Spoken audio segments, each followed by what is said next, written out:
الرحیم مالک یوم الدین ایاک نعبد و ایاک نستعین اهدنا المستقیم انعمت علیہم غیر المغضوب علیہم ولا الضالین۔ سورہ فاتحہ کی التماس 3 مرتبہ سورہ اخلاص کی تلاوت کے ثواب کے ساتھ اپنے مرحومین کو یاد کیجئے۔ تمام ارواح مومنین مومنات، خاص طور سے فرش عزائے حسین کی خدمت گزار دنیا بھر میں جلوس عزا اٹھانے والے، مجلس عزا منعقد کرنے والے، خدمت ذکر حسین کرنے والے، ہر عاشق حسین مرحوم مرحومہ کے لیے، بالخصوص مرحومہ زہرا بانو بنت غلام حسین شریف، شہید آصف کربلائی ابن اکبر علی، مرحوم حسن علی ابن اکبر علی ہلال، مرحوم قاسم علی قائسوجی، مرحومہ رحمت بائی بنت منجی، مرحوم غلام حسین شریف، مرحومہ فاطمہ بائی، ان تمام کو یاد فرماتے ہوئے ارسال فرما دیجیے۔ بسم اللہ الرحمن الرحیم۔ الحمدللہ رب العالمین الرحمن الرحیم مالک یوم الدین ایاک نعبد و ایاک نستعین اهدنا الصراط المستقیم غیر المغضوب علیہم ولا الضالین۔ بسم اللہ الرحمن الرحیم۔ بسم اللہ الرحمن الرحیم۔ لم یلد ولم یولد بسم اللہ الرحمن الرحیم۔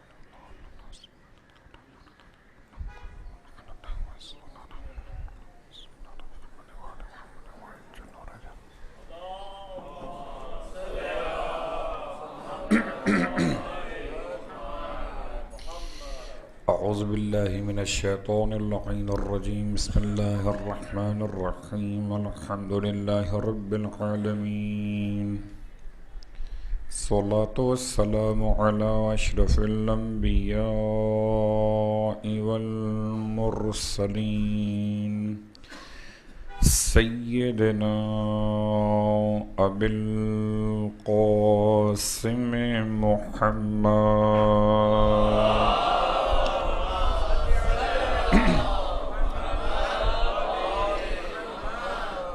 وعلى أهل بيته الطيبين الطاهرين واللعنة الدائمة على أعدائهم أجمعين، أما بعد، فقد قال الله تبارك وتعالى في كلامه الحميد وفرقانه المجيد،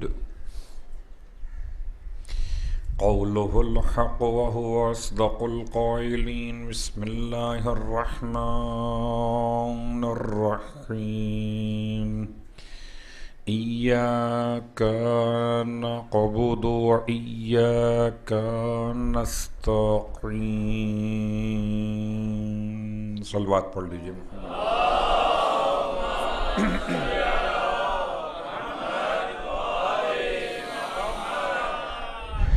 تمام تعریفیں اس خدائے بزرگ و برتر کے لیے جس نے سردی اور گرمی کے موسم کو اختلاف رحمت اپنی رحمت کا عنوان قرار دیا،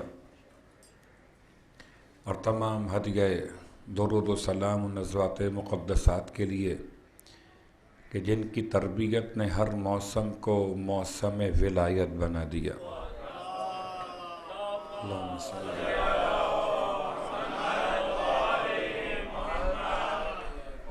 الحمدللہ الذی جعلنا من المتمسکین بالقرآن العظیم وجعلنا من المتمسکین بولایت علی بن ابی طالب علیہ السلام۔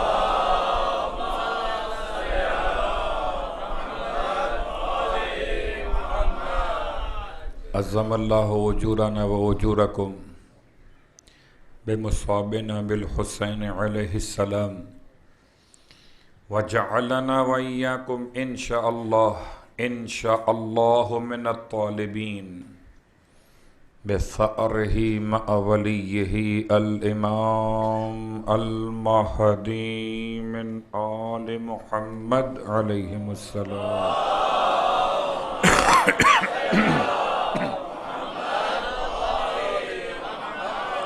صلى الله عليك يا أبا عبد الله. السلام عليك يا ابن رسول الله وعلى الأرواح التي حلت بفنائك. السلام على الحسين وعلى علي بن الحسين وعلى أولاد الحسين وعلى أصحاب الحسين جميعا ورحمة الله وبركاته.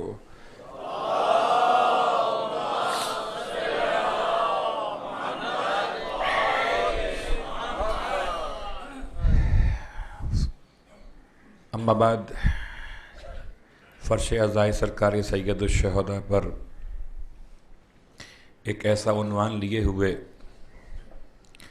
جس کا آغاز عبد سے ہے، جس کا اکمال عبد کے بعد مدد پر ہے. ایک ایسا عنوان لیے ہوئے جو عبادت سے شروع ہوتا ہے اور استعانت پر مکمل ہوتا ہے.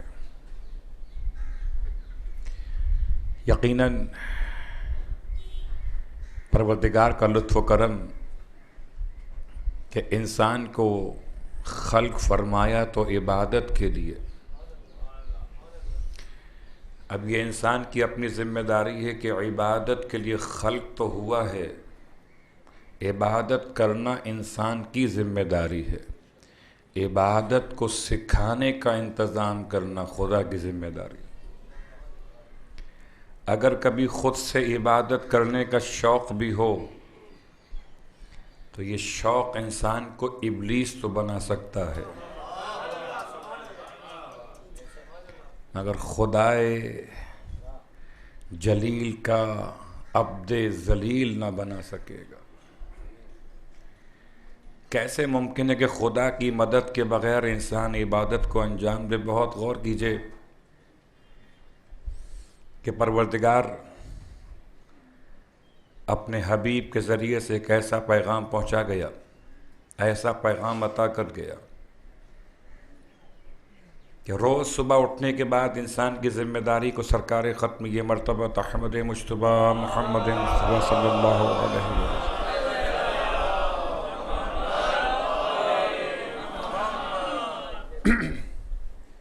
اللہ کے رسول نے ارشاد فرمایا تھا مولائے متقیان سے، یا علی میں اس بات کو ریپیٹ کر رہا ہوں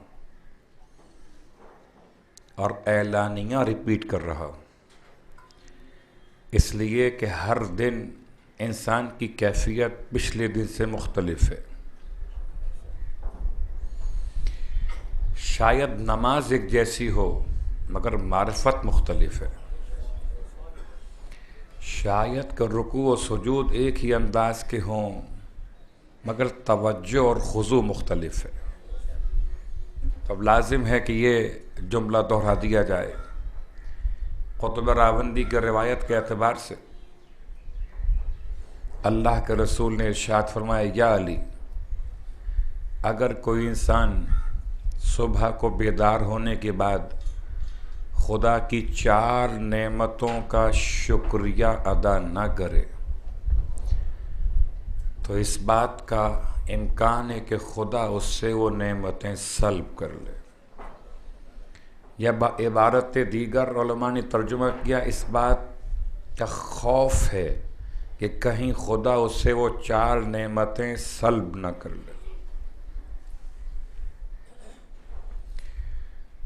یا رسول اللہ کون سی وہ 4 نعمتیں ہیں؟ ہر روز صبح اٹھنے کے بعد انسان کے بہت سارے معمولات ہیں. کچھ ایسے ہیں جو بستر پر چاہتے ہیں کہ چائے پہنچا دی جائے، کچھ ایسے ہیں جو چاہتے ہیں کہ بستر سے مصلی تک پہنچیں تو خدا سے شکریہ ادا کریں کہ نیند عطا کی ہے، اٹھا بھی دیا ہے. کچھ چاہتے ہیں کہ چہرے کو صاف کر لیں تاکہ یہ چہرہ لوگوں کے سامنے پہنچے تو کوئی عیب دکھائی نہ دے. کوئی چاہتے ہیں کہ دہن کی بو ختم کر دیں اور دہن کو معطر کر لیں تاکہ ہم کلام ہوتے ہوئے کسی کو اذیت محسوس نہ ہو. یہ صبح اٹھنے کے بعد کے معمولات میں کوئی خبر ڈھونڈتا ہے، کوئی اخبار تلاش کرتا ہے. اللہ کے رسول نے 4 باتوں کا بیان ہر روز صبح اٹھنے کے بعد، محرم ہو کہ غیر محرم. یاد رکھیے، اسلام محرم کے اندر نہیں بلکہ اسلام تو پورے زمانے پر ایسا محیط ہے، اس میں کوئی شک نہیں کہ اسلام کی بقا محرم ہے. کون سے اسلام کی بقا محرم وہ الگ موضوع ہے. یزید کا اسلام ختم ہو گیا، محمد کا اسلام باقی رہ گیا. اسی لیے ہم فرش عزا بچھا کر اپنے ان تمام تر عبادات کا شکریہ ادا کرتے ہیں کہ مولا حسین آپ نے بچایا تھا، ہم تک پہنچ گیا. پہلی بات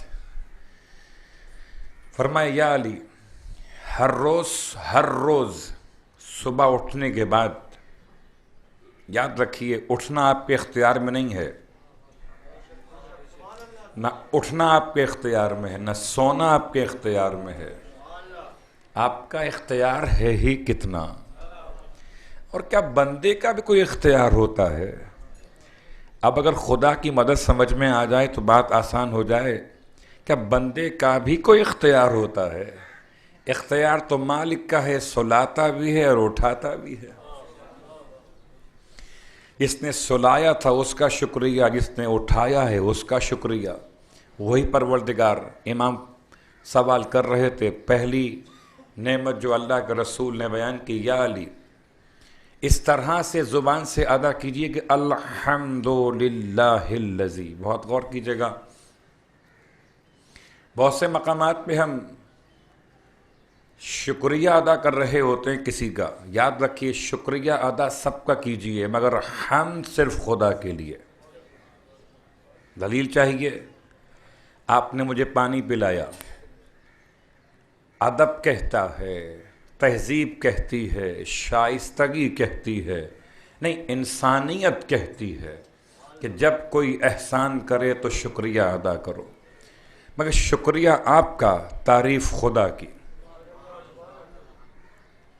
پانی آپ نے پلایا، حمد خدا کی، شکریہ آپ کا.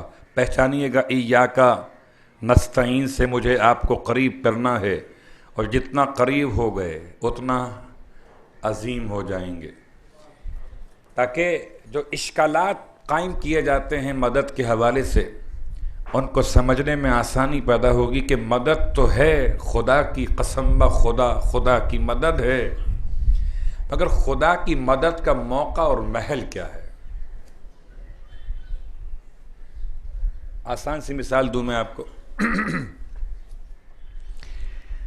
کبھی ہو سکتا ہے کہ آپ کو کوئی شے طلب کرنا ہو، کچھ کام آپ کو لینا ہو، آپ کے والد بھی بیٹھے ہوئے ہیں اور آپ کی اولاد بھی بیٹھی ہوئی ہے. اب اگر آپ کو تکیہ یا سرہانہ طلب کرنا ہے، یا موسم کچھ رات میں تبدیل ہوا، آپ کو ٹھنڈ محسوس ہوئی، چادر مانگنا ہے، بتائیے دادا سے مانگیے گا یا پوتے سے مانگیے گا؟ مانگنا تو ہے، کس سے مانگیے گا؟ کہ عقل کہتی ہے جیسا کام ہے ویسا مددگار ہونا چاہیے. مانگ کے دکھاؤ خدا سے. صلوات پڑھے محمد والے محمد.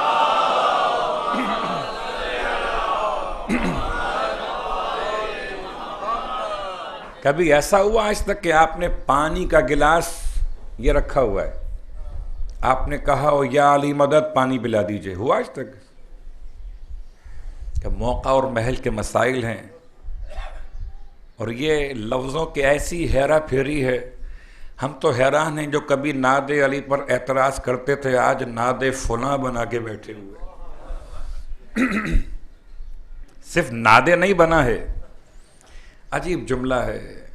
آپ کی خدمت میں عرض کر دوں کہ ایک مجمع مولائیوں کا تھا، کسی غیر مولائی کو خطابت کا موقع مل گیا۔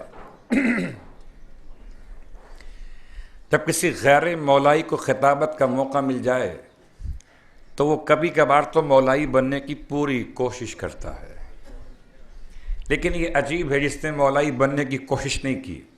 عجیب جملہ کہا، آپ ویسے ہی تعریف کرتے ہو کہ آپ کے مولا بڑے بہادر تھے۔ بہت غور کیجیے گا، آپ ویسے ہی تعریف کرتے ہو آپ کے مولا بڑے بہادر تھے۔ آپ کے مولا سے بہادر اور بھی بہت لوگ تھے، اور بھی لوگ تھے جو آپ کے مولا سے بہت بہادر تھے۔ مجمع پریشان ہو گئے، سے آپ پریشان، صلوات پڑھے محمد و آل محمد۔ ٹھیک ہے بولے، یہ کیا بول دیا؟ جب لوگوں کے چہرے ذرا بگڑنے لگے کہ کیا بات کر رہے ہو، تو اس نے اگلا جملہ کہا، بھئی آپ کے مولا بڑے بہادر تھے، مگر آپ کے مولا سے بھی لوگ کچھ زیادہ بہادر تھے۔ کیوں؟ کہ وہ جو دوسرے تھے وہ خدا سے بھی نہیں ڈرتے تھے، اتنے بہادر تھے کہ خدا سے بھی نہیں ڈرتے تھے۔ آپ کا مولا بڑا بہادر تھا مگر خدا سے، اللہ اکبر،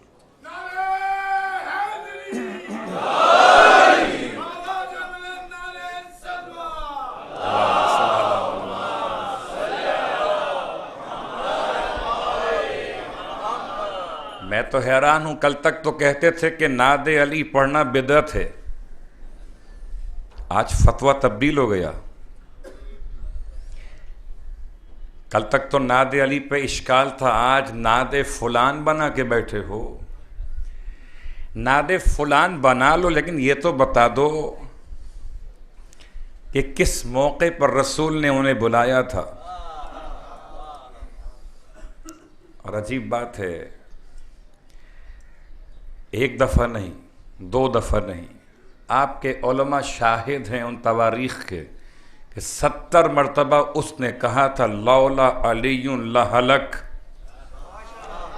جو علی کو پکارتا رہا، تم کہتے ہو ہم اس کو پکاریں؟ ٹھیک ہے، تمہارے لیے ہو نعت فلان، ان کے لیے ہے نعت علی جس کا نام تم لے رہے ہو۔ لولا علی لہلک عمر، اور اسی لیے ایک نعرہ مدینہ منورہ کی سرزمین پہ سنا کہ مصیبت میں عمر بولا علی مولا، علی مولا۔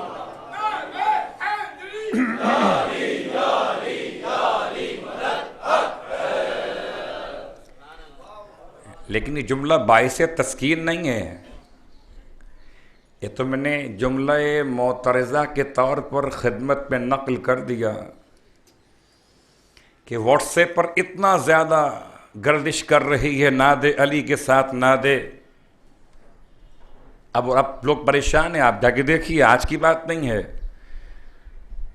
تقریباً 1 سال سے زیادہ ہو گیا ہے، السنہ ٹی وی ہے سعودی عرب کا، اس پر تو اب زیارت بھی آ رہی ہے۔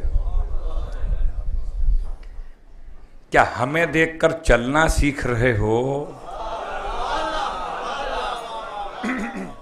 کیا ہمیں دیکھ کر چلنا سیکھ رہے ہو؟ تو پھر فتوے لگانا چھوڑ دو۔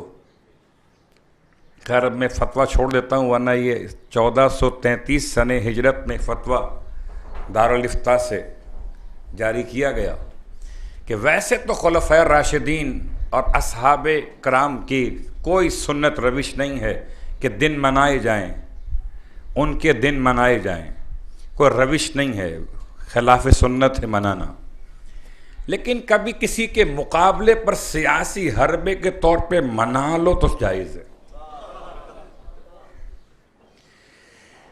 بات کہاں سے کہاں نکل جاتی ہے، آئیے ابھی تو ہم پہلے ہی مرحلے پر ہیں۔ الحمدللہ الذی، اللہ کا رسول فرماتے ہیں صبح اٹھنے کے بعد انسان کو چاہیے خدا کی 4 نعمتیں یاد کرے. پہلی نعمت الحمدللہ الذی عرفنی نفسہ ولم یترکنی عمیان القلب. حمد ہے پروردگار کی. کبھی میں سوچتا ہوں واقعا صبح صبح اگر آنکھیں کام نہ کریں، ہو سکتا ہے نا کبھی کبھی آنکھوں میں کوئی پرابلم ہو جاتی ہے، کوئی ایسا مرض ہو گیا کہ آنکھیں کھل نہیں پا رہی. کبھی آنکھیں کھل گئیں دکھائی نہیں دے رہا، قسم بخدا نابینا ہو انسان کوئی حرج نہیں ہے، لیکن خدا کرے دل کی آنکھیں اندھی نہ ہوں. الحمدللہ الذی، پروردگار حمد ہے تیری کہ تو نے مجھے اپنے ذات کی معرفت کی خیرات عطا کر دی. حمد ہے اللہ کی. عرفنی، اس نے مجھے اپنی ذات کی معرفت عطا کی ہے. میں حیران ہوں یا رسول اللہ مجھے بتائیے کہ ایک عام مسلمان کیا سمجھے گا، صبح اٹھنے کے بعد خدا کو کیسے پہچانے گا؟ کہ اگر خدا کو پہچاننا ہو تو اتنا ہی کافی کہ اپنے آپ کو پہچان لے. اٹھا کیسے؟ بہت سے ہیں کہ جن کو خدا اٹھاتا ہی نہیں ہے، لیکن جن کو خدا اٹھاتا ہے وہ سب اٹھتے ہی خدا کی برکت سے. بحول اللہ وقوتہ، ایاک نستعین ہے نا، بحول اللہ وقوتہ اقوم واقعد. اللہ کی ہمت سے، اللہ کی طاقت سے اٹھتا بھی ہوں اور بیٹھتا بھی ہوں. اللہ اکبر. کہ پہلی نعمت پروردگار معرفت خدا. الحمدللہ الذی عرفنی نفسہ ولم یترکنی، اور مجھے نہیں چھوڑ دیا عمیان القلب، دل کا اندھا بنا کر. روایت امام صادق علیہ السلام کی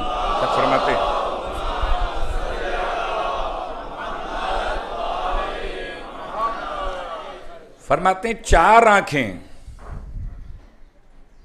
سب کی 4 آنکھیں، 2 آنکھیں بند، 2 آنکھیں کھلی ہوئی. مومن کی 4 کھلی ہوئی. مومن باصر بھی ہے بصیر بھی ہے، صاحب بصارت بھی ہے صاحب بصیرت بھی ہے. صاحب بصارت نہ رہے، آنکھیں کام نہ کریں، بصیرت تو کام کرتی ہے. اور خدا کے نور کو پہچاننے کے لیے بصارت نہیں بصیرت چاہیے. تو آنکھیں بند ہو کر بھی خدا دکھائی دیتا ہے.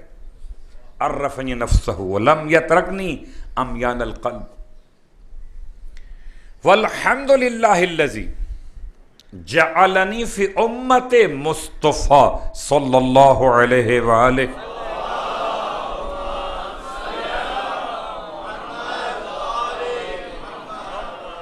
حمد پروردگار کی.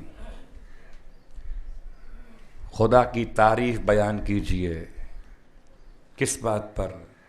اس نے امت عیسیٰ میں نہیں رکھا، امت موسیٰ میں نہیں رکھا، امت نوح میں نہیں رکھا، امت دیگر انبیاء ما سوا ختمی مرتبت نہیں رکھا. وہ چاہتا تو آپ کو مجھے وہاں پیدا کر دیتا. خدا کے لیے تعریف اور حمد ہے کہ اس نے مجھے اور آپ کو امت محمد مصطفیٰ میں رکھا ہے.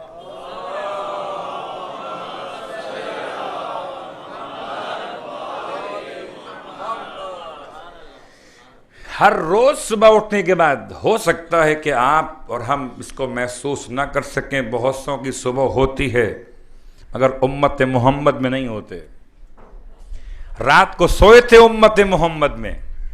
دلیل چاہیے؟ بہت آسان سی ہے. اسلام میں آنا بڑا مشکل ہے، اسلام سے نکلنا بڑا آسان ہے. اسلام میں آنا بڑا مشکل ہے، نکلنا بڑا آسان ہے. ایک جملہ کہیے نکل جائیے.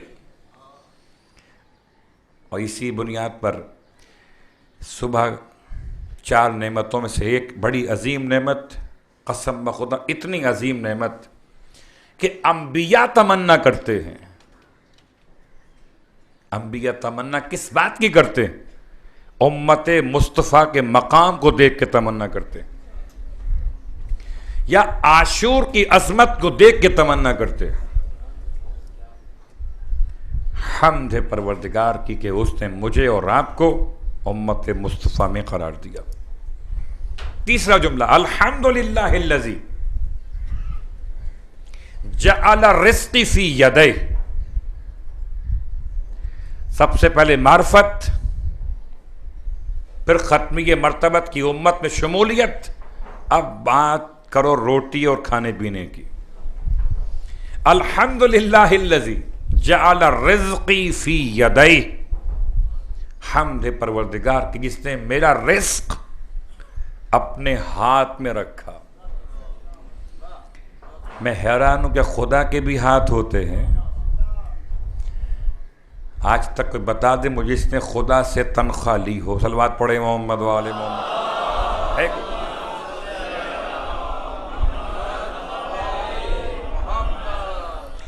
بڑا اچھا ہو جائے گا ایسا، تو اگر ایسا ہو جائے کام کریں آفس میں میرے پاس تنخواہ لے جائے گا اللہ میاں سے، کیونکہ رازق تو اللہ ہے نا۔ وہاں کوئی توحید خطرے میں نہیں ہوتی۔ یہ کیا مشکل ہے جب کبھی علی والوں سے علی کا نعرہ سنتے ہیں تو توحید خطرے میں دکھائی دیتی ہے۔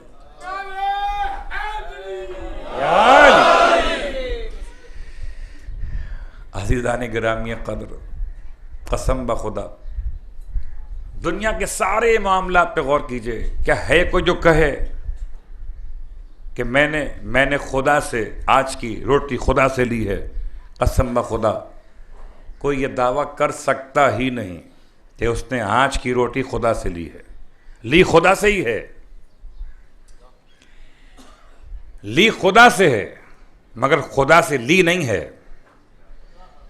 بڑا فرق ہے دونوں لینے کے اندازوں میں۔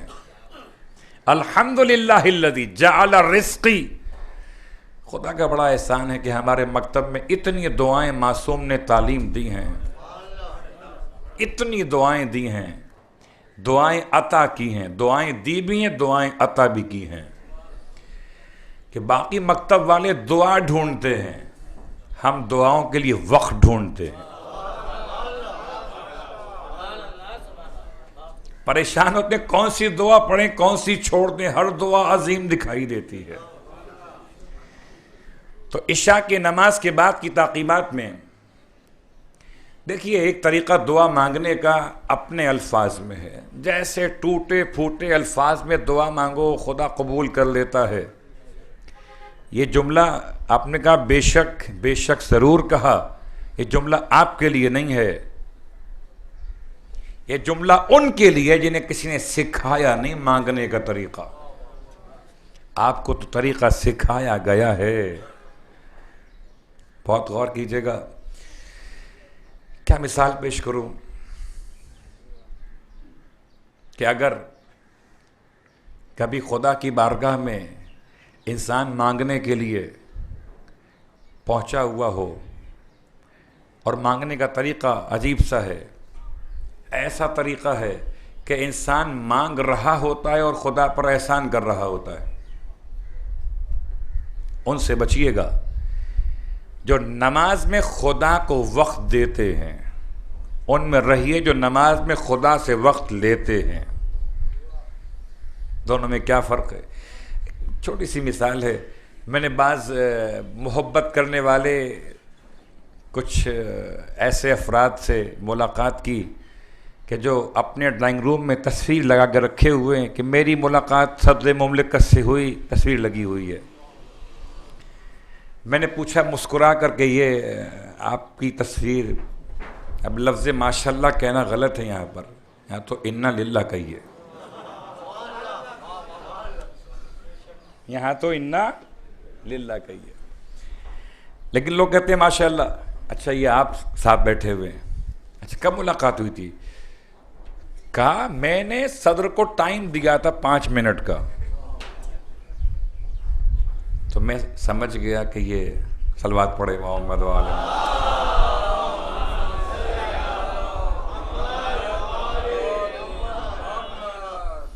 اس لیے کہ کم از کم اتنا تو انسان باشعور ہوتا ہے کہ صدر مملکت سے وقت لیا ہوگا 5 منٹ کا، صدر مملکت سے وقت لینے کے لیے کتنی پرچیاں استعمال کی ہوں گی، کتنی سفارشیں کی ہوں گی، تب کہیں جا کر صدر مملکت نے زندگی میں ایک مرتبہ 5 منٹ کا وقت دے دیا، اس پر اکڑتے ہو آؤ خدا نے تمہیں روز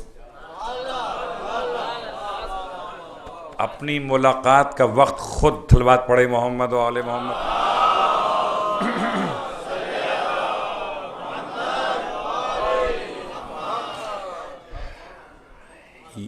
بہت غور کیجئے گا، میں مثال کیا عرض کروں۔ اب اگر واقعاً ملاقات ہو صدر مملکت سے، اب چونکہ میں کسی اور کا نام کیا لوں، کیا کروں، اس کے نام کے ساتھ حسین لگا ہوا ہے، ورنہ تو شریف تو اپنے مقام پر ہی ہیں، درست ہے نا؟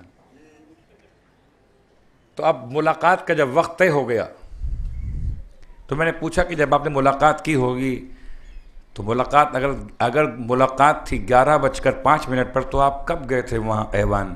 کہا بھیا صبح 5 بجے سے مجھے جانا پڑا، اتنی سیکورٹی چیک تھی، اتنی مقامات پہ بٹھایا گیا، تب کہیں جا کر مجھے 5 منٹ کی ملاقات ملی۔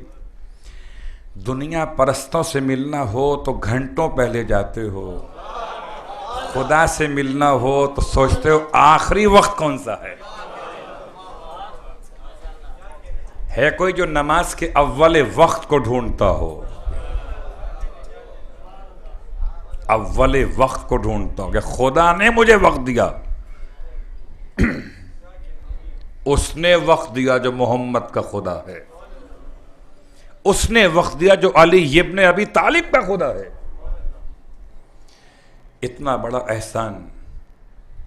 اور اس کے بعد نماز عشاء کی تعقیبات کا صرف ایک جملہ، اللہم انہ لیس لی علم بموضع رزقی، پروردگار بے شک لیس لی علم، میرے پاس کوئی معلومات نہیں ہے، یہ تو پتہ ہے گھر میں روٹی کہاں رکھی ہے، یہ تو پتہ ہے نا، یہ تو پتہ ہے گھر میں فریج کہاں رکھا ہوتا ہے، کھانا کہاں سیف کیا جاتا ہے، یہ تو معلوم ہے۔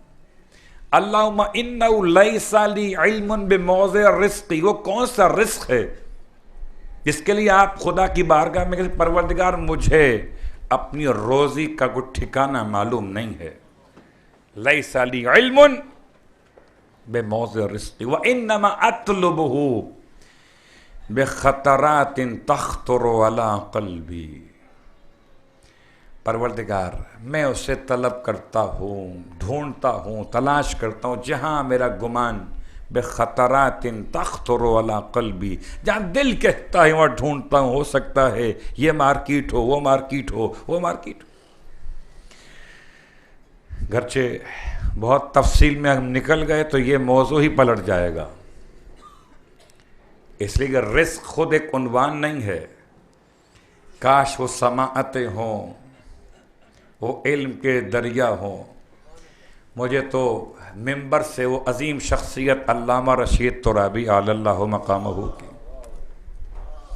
کیا لفظ یقین پر، کیا لفظ سجدہ پر، کیا لفظ رزق پر گفتگو کیا کرتے تھے۔ رزق ایک پورا عنوان ہے، تو اگر رات کو عشاء کی نماز کے بعد آپ نے خدا سے بات کی اللہم انہ لیس لی علم بموضع رزقی وانما اطلبہ بخطرات تخطر علی قلبی فاجول، میں گھومتا ہوں فی طلبہ البلدان، سارے شہر ڈھونڈتا پھرتا ہوں، لا ادری، نہیں جانتا رزق کہاں پر ہے، خشکی میں ہے، پانی میں ہے، صحرا میں ہے، جنگل میں ہے، نہیں جانتا۔ پروردگار اتنا جانتا ہوں وقد علمت ان علمہ عندک واسبابہ بیدک، اتنا جانتا ہوں کہ علم میرے رزق کا تیرے پاس ہے، واسبابہ بیدک، رزق تیرے ہاتھ میں نہیں ہے، اسبابہ بیدک، اسباب رزق تیرے ہاتھ میں ہیں۔ اب اگر ہم اسباب تک پہنچ گئے تو شاید آج مجھے یہاں رکنا پڑے گا۔ اسباب جمع سبب کی، کبھی کبھی سبب انسان خود بناتا ہے. جب سبب خود بنائے تو جتنا اس کا علم ہے اتنا بنائے گا. اور عجیب بات ہے، انسان جس کو سبب سمجھ رہا ہوتا ہے وہ سبب ہوتا نہیں ہے، جس کو خدا سبب بناتا ہے. پھر یاد دلا دوں، ایک ہے مسبب، ایک ہے سبب. جس دن انسان نے سبب کو مسبب سمجھ لیا کافر ہو جائے گا. جس دن انسان نے سبب کو مسبب سمجھ لیا، بہت غور کیجیے گا، ایسے گڑ گڑاتے ہوئے دیکھتا ہوں باس کے سامنے کہ یہ نوکری سے نکال دے گا تو رزق ختم ہو جائے گا. خدا کے لیے ایمان تو تیار رکھ اپنا، یہ سبب ہے مسبب نہیں ہے. اور سبب تو نے نہیں بنایا ہے، وہ اسبابہ بیدک وانت الذی تقسمہ بلطفک وتسببہ برحمتک. ایک ایک لفظ اپنے مقام پر پورا ایک محل لیے ہوئے ہے عبارتوں کا. لیکن آج اللہ کے رسول کے وہ جملے مکمل کروں، پھر اس پہ گفتگو آگے بڑھاؤں. الحمدللہ الذی جعل رزقی فی یدی. حمد ہے اللہ کی جس نے میرا رزق اپنے ہاتھ میں رکھا ہے. صبح اٹھنے کے بعد اگر انسان کا مقام معرفت اتنا بلند ہو جائے تو وہ اپنے مالکوں کے سامنے گڑ گڑائے نہیں بلکہ خدا کے سامنے گڑ گڑائے.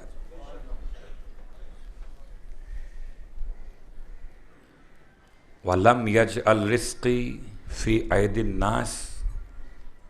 عجیب جملہ ہے اللہ کے رسول کا. فرمایا خالی یہ مت کہنا کہ پروردگار کی حمد ہے کہ رزق اس کے ہاتھ میں ہے، نہیں، ساتھ میں یہ بھی کہنا کہ وَلَمْ يَجْعَلْ رِزْقِي فِي أَيْدِي النَّاسِ. اور خدا نے میرا رزق انسانوں کے ہاتھوں پہ نہیں رکھا ہے. انسانوں کے ہاتھوں پہ رکھتا تو قسم خدا بہت پہلے مار چکے ہوتے. حیرت کی بات ہے پھر بھی لوگ کہتے ہیں روزی بند کر دی. میں حیران ہوں، میڈیا پر اتنی مہم چلی جھوٹے عاملوں کے خلاف. یہ اسلام کو دین عملیات سمجھ کے بیٹھے ہیں. اسلام دین عملیات نہیں، دین عمل ہے. بیٹھے ہوئے ہیں، لکھا ہوا ہے. کیا لکھا ہوا ہے؟ ہر بندش کھول دیں گے، جو رزق بند ہو گیا وہ کھول دیں گے. سوچئے گا کھولنا کس کے اختیار میں؟ جس کے اختیار میں بند کرنا ہے. آپ خواہ مخواہ اپنے عزیزوں سے متنفر ہو گئے. یہ متنفر کرنے والے بھی خوب کماتے ہیں. صلوات پڑھیں محمد و آل محمد.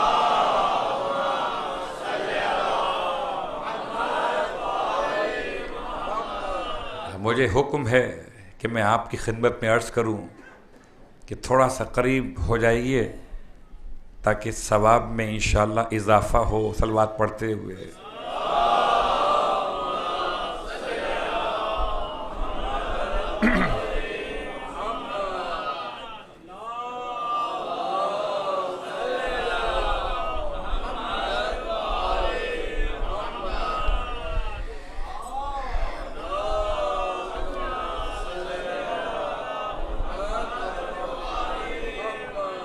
یقیناً صلوات عبادت ہے،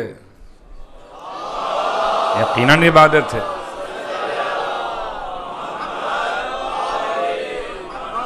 جب قومیں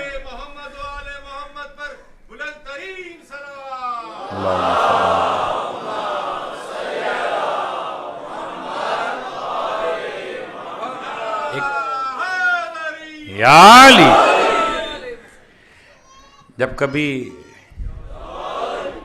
جب کبھی کاروبار کا آغاز ہوتا ہے،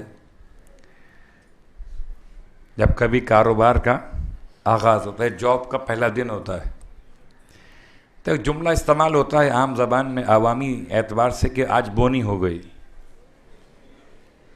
تو درود اصل میں بونی رزق ہے.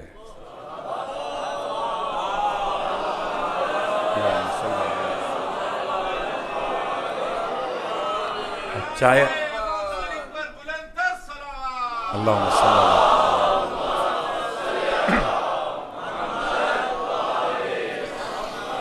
اب چاہے انسان کی اپنی محبت ہے، اپنا انداز عقیدت ہے، لیکن اس میں کوئی شک نہیں کہ پروردگار کا بڑا احسان ہے کہ اس نے آل محمد کے ماننے والوں کو پیروں کے چکر سے نکال لیا.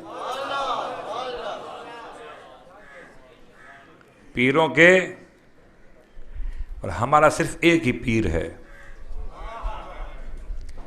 اسے پیر نہیں کہتے، اس لیے کہ لفظ پیر اتنا آلودہ ہو گیا.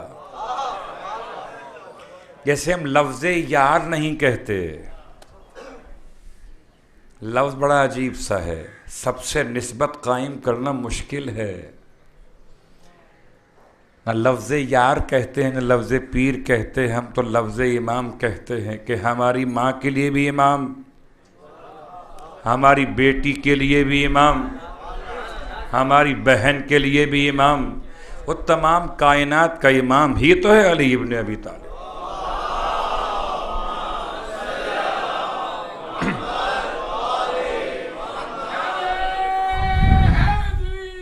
یا علی.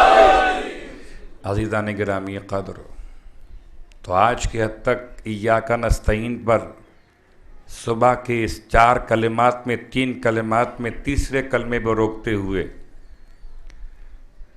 یہ 2 آیتیں بڑی سجی ہوئی، ایاک نعبد و ایاک نستعین، بڑی سجی ہوئی آیتیں ہیں، اور ہر آیت اپنی آیت سے ربط رکھتی ہے. ایسی بیتوں کی بات نہیں ہو سکتی کہ بات کہیں کی ہو کہیں لے جائیے. یہ تو کسی حکیم کا بھی طریقہ نہیں ہے کہ کوئی سینٹنس کہے بے ربط ہو. جب کوئی صاحب حکمت بے ربط جملہ نہیں کہتا تو خدا کیسے جملہ ادا کرے گا؟ ایاک نعبد کے بعد وہ ایاک نستعین پڑھنے والے اگر ایاک نعبد سمجھ میں آ گیا ہوتا تو ایاک نستعین سمجھ میں آ جاتا، اور ایاک نستعین سمجھ میں آ گیا ہوتا تو اہدنا الصراط المستقیم سے آخر سورہ سمجھ میں آ جاتا. سورہ کا ایک حصہ اس طرف ہے، ایک حصہ اس طرف ہے، درمیان میں ایاک نستعین ہے. پہلے خدا کو پہچانو، خدا والوں کو پہچانو، پھر مدد طلب کرو. چھوڑتا ہوں آج اسی جملے کے ساتھ اپنی گفتگو کو. اور اب ویسے تو مرثیہ خوان جو مصائب پیش کر رہے جناب حر کے اعتبار سے تھے. جناب حر کے مصائب تو آپ سماعت کیا کرتے، لیکن آج جناب حر کے مصائب نہیں پڑھ رہا. حر کے والد کا نام یزید،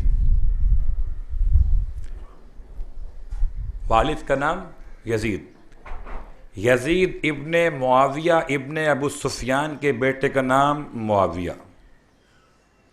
تو نام پر مت جائیے، کبھی کبھار لوگ نام پہ بڑا اشتباہ کر لیتے. نام کوئی چاہے کچھ بھی رکھ لے، لیکن اگر دشمنی رسالت میں ہو تو ابو لہب ہے.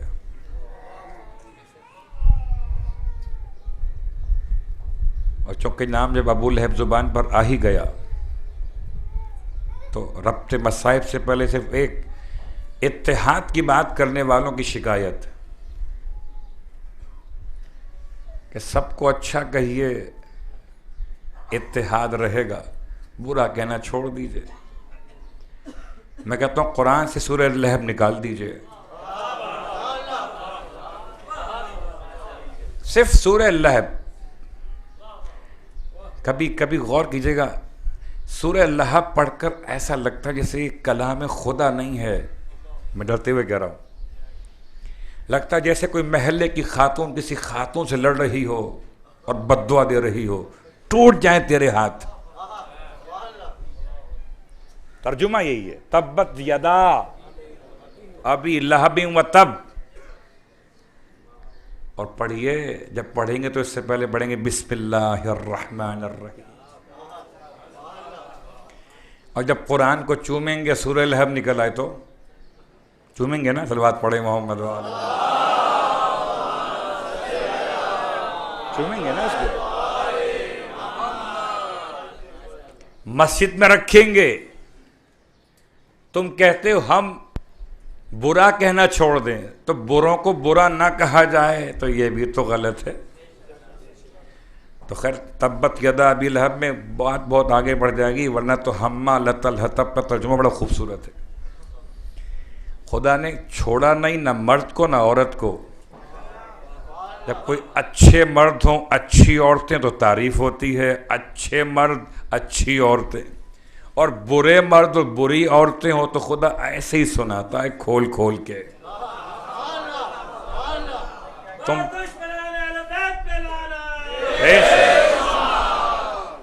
ٹھیک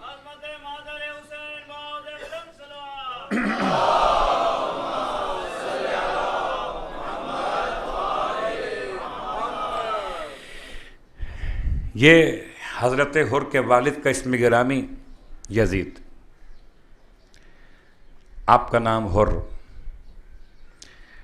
اور قبیلہ بنی تمیم کا شاخ الریاح کہلاتی، بنی الریاح۔ یہ خاندان محبان آل محمد میں شمار کیا گیا۔ یہ مت دیکھیے کہ کس لشکر سے کس لشکر میں آیا، بہت سے ایسے جو اس لشکر میں کبھی ہوتے تھے۔ شمر ذی الجوشن امام کے لشکر میں ہوا کرتا تھا۔ تو کسی کا فیصلہ مت کیجئے کون کس لشکر میں ہوا کرتا تھا، یہ مت دیکھیے کون کس لشکر میں ہے، یہ دیکھیے۔ تو حر پر لاکھوں سلام ہو، السلام علیکہ یا ناصر الحسین، اے حسین کے مددگار، آپ پہ ہمارا سلام ہو۔ دل چاہتا ہے کیسے امام کے ناصر کو یاد کروں۔ حر تو اہل اسلام میں شمار کیا گیا تھا نا، ایک ایسا بھی ناصر ہے جو اہل اسلام میں نہیں ہے، اہل کتاب میں ہے۔ حر اکیلا آیا ہے یا بہت روایات کے اختلاف کے ساتھ حر کے ساتھ اس کے بیٹے، بھائی، غلام، لیکن یہ آنے والا کون ہے؟ امام کے خیمے 2 محرم کو نصب ہوئے تھے اور 3 محرم کو خیمے فرات کے کنارے سے ہٹا دیے گئے۔ کیا مطلب؟ جب اشقیاء نے خاص 3 محرم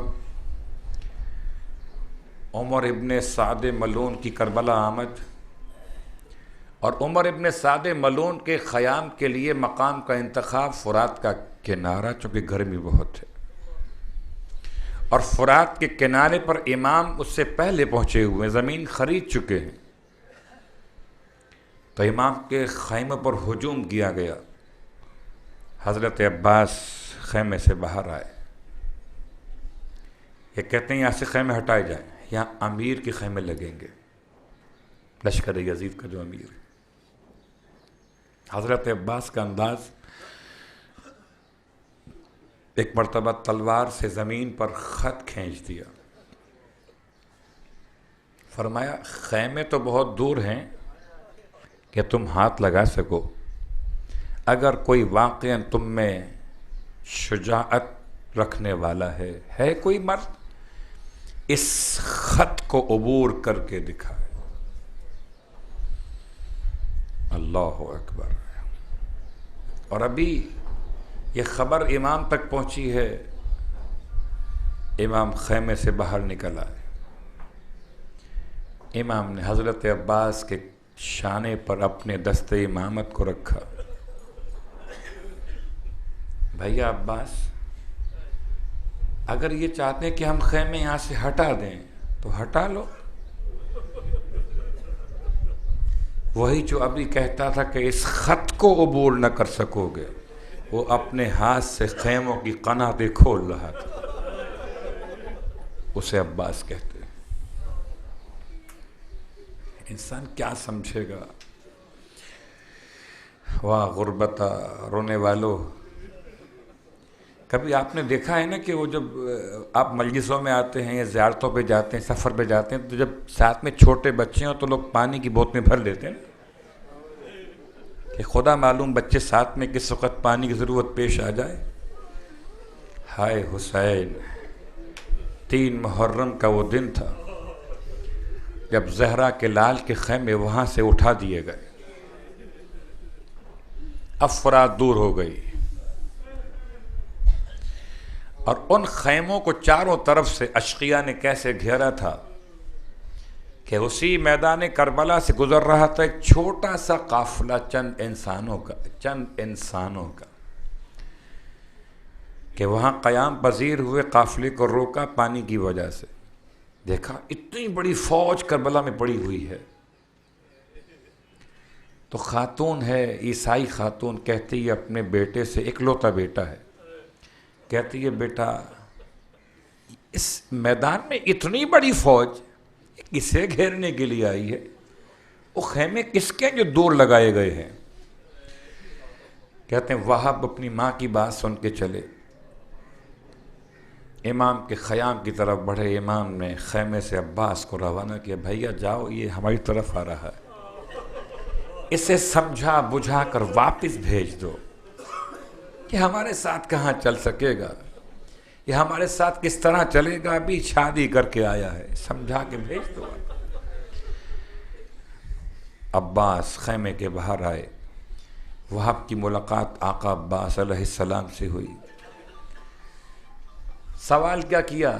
سوال کہتا یہ بتائیے اے مرد عرب یہ خیمے کس کے ہیں اور یہ اتنی بڑی فوج سے کیوں گھیرے ہوئے؟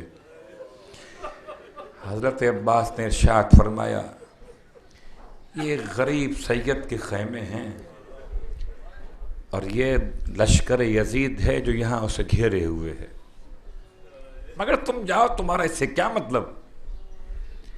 سلام ہو ماں کے اطاعت گزار پر. ماں نے کہا تھا پوچھ کر آنا.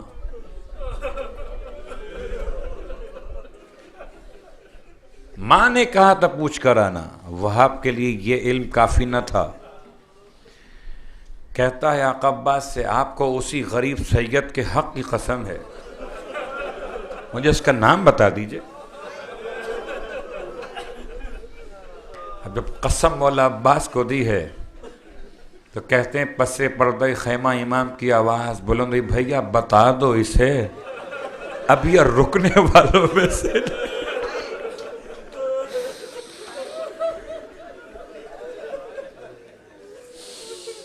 یا اسے بتا دو اب یہ رکنے والوں میں سے نہیں ہے. مولا عباس نے تعارف کرایا، نام پوچھنا چاہتے ہو؟ یہ حسین ابن علی کے خیمے ہیں. وہ کہتا ہے کون حسین ابن علی؟ اور کیا پوچھتا ہے مجھ سے؟ یہ فاطمہ زہرا کے بیٹے حسین. وہاب کہتا ہے بس مجھے معلوم ہو گیا. روتا ہوا چلا، ماں کی خدمت میں آیا. اماں سے کہتا ہے اماں فاطمہ زہرا کا لال حسین ہے، اسے اشقیاء نے گھیرا ہوا ہے. وہ خاتون تھوڑا بہت علم رکھتی تھی اپنے مذہب کے اعتبار سے، کہتی ہے وہ فاطمہ زہرا جو مباہلے میں آئی تھی اور جس کے آنے کے بعد ہماری قوم کے علماء نے مباہلہ نہیں کیا تھا، وہ حسین گر گیا. اللہ اکبر. بیٹا چلو اب ہم نے حسین کی طرف جانا ہے. اجرکم اللہ. یہ پورا کاروان ہے، چند افراد پہ مشتمل ہے. ان میں ایک کا نام ہے قمر، یہ خاتون ہے، یہ وہاب کی ماں ہے، عبداللہ کی شریک حیات ہے. اور ایک وہاب کی جو ابھی شادی ہوئی ہے جناب ہانیہ، ان کی اہلیہ کا نام ہے. یہ 3 افراد پر مشتمل، 2 خواتین اور 1 مرد. اختلاف روایات ہے، بعض اور مقامات پر وہاب کا نام کہیں اور بھی استعمال ہوا، مگر یہ خاص. یہ تینوں یہاں پہنچے، امام کی خدمت میں حاضر ہوئے، سلام پیش کیا. خاتون قمر کہتی ہے کہ میں آپ کی خدمت میں حاضر ہوئی ہوں، میں چاہتی ہوں کہ ہم آپ کے لیے کچھ مدد کریں،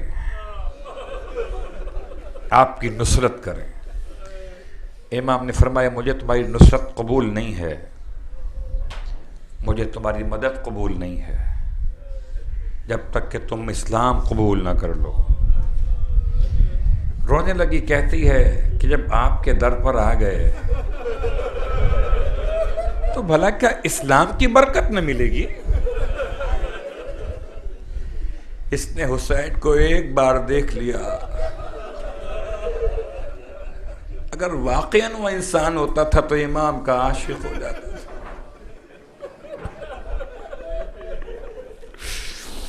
مجھے بتائیے ہم میں سے آپ میں سے کس نے امام کو دیکھا ہے نام سن کے عاشق؟ اجرکم علی اللہ۔ امام علیہ السلام کے دستے امامت پر کلمہ اسلام کے عقیدے قبول کیا، یوں کہ یہ مسلمان ہو گئے۔ اور جب یہ مسلمان ہو گئے تو ایسے مسلمان جنہیں حسین نے مسلمان کیا تھا۔ یہ کربلا کی برکت ہے، کربلا کی برکت سے کوئی مسلمان کافر نہیں ہوتا، کافر مسلمان ہو جاتے۔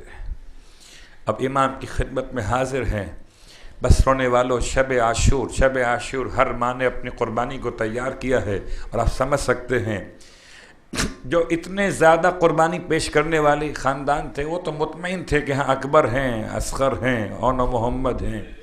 یہ خاتون بڑی پریشان ہے، اپنے بیٹے کو سناتی ہے، بیٹا ہم نئے مسلمان ہیں، ہم نے کوئی نمازیں بھی یاد نہیں کی ہیں، کچھ زیادہ عبادات بھی نہیں کی ہیں، کل کا دن ماں کو شرمندہ نہ کر دینا۔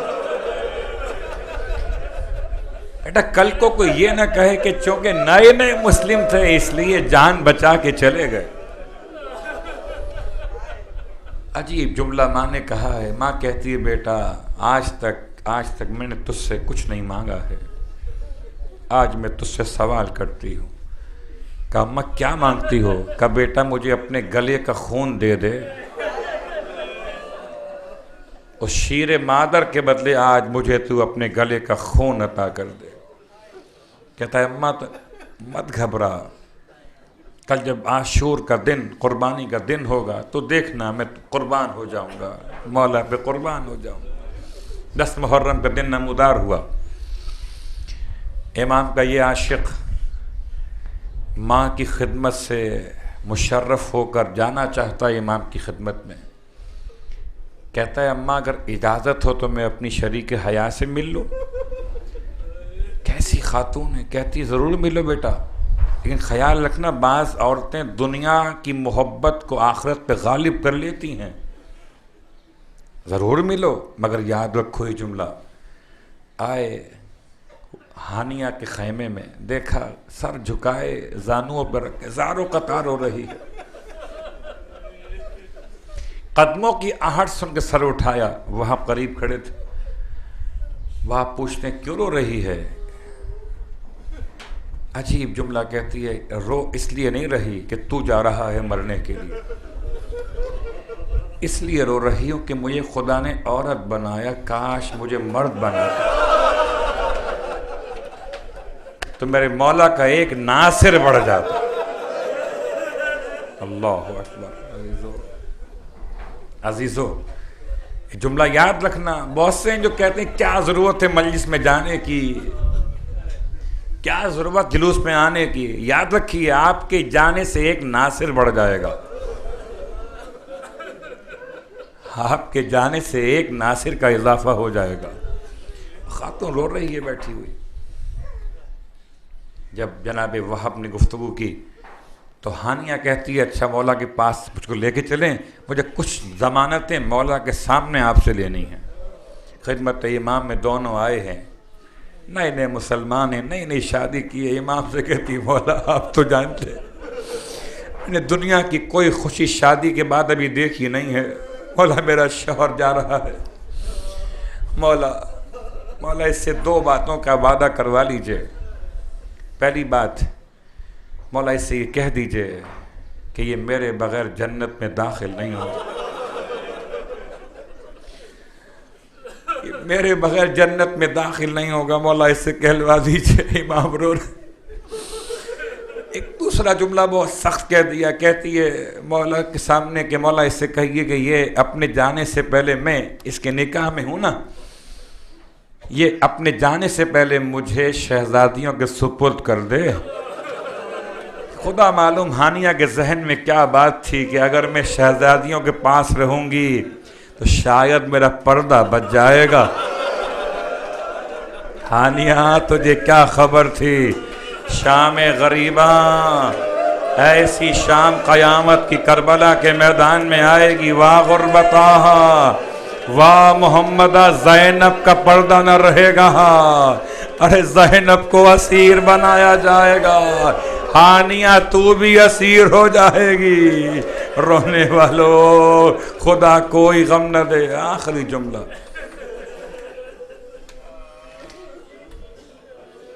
یہ رخصت ہوا ہے امام کی بارگاہ سے دونوں وعدے کرنے کے بعد، حوالے کر دیا شہزادیوں کی خدمت کے لیے، اور وعدہ کر کے چلا خدا مہربان خدا، سارے شہید جنت میں داخل ہو جائیں گے، وہاں رکے رہیں گے، کیونکہ ہانیہ سے وعدہ کیا ہوا اور امام کے سامنے کیا ہے۔ کیسے ممکن ہے کہ یہ مسئلہ حل کیا جائے؟ کربلا کا میدان عجیب ہے، ایک ہی خاتون کی شہادت لکھی ہے۔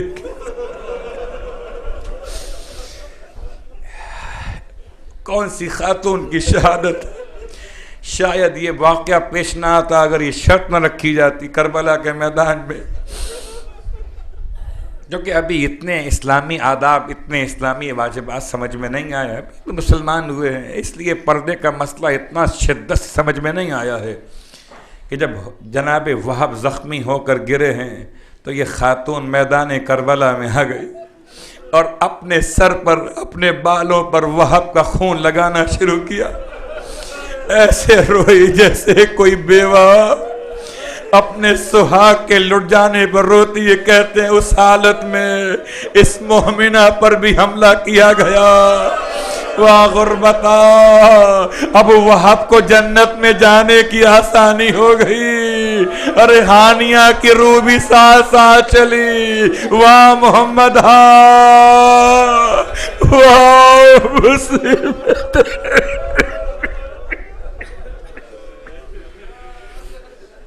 اللہ ولعنت اللہ علی القوم الظالمین وسیعلم الذین ظلموا ای منقلب ینقلبون۔